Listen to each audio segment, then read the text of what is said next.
आपको मैं ये भी बता दूं कि जो जिस तरह ये बात निकली है कि जी इमरान खान साहब आँख के इलाज के लिए हॉस्पिटल लाए गए, ये एक आँख में इंजेक्शन लगना था और सबका यही मशवरा था कि ये हॉस्पिटल में लग जाता है, आराम से लगा जाए।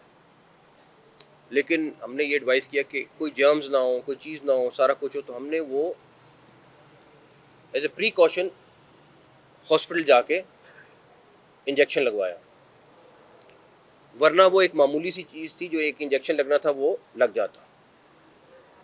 ऑलरेडी उनका चेकअप वहाँ पे डॉक्टर्स कर रहे थे, सब कुछ मौजूद था।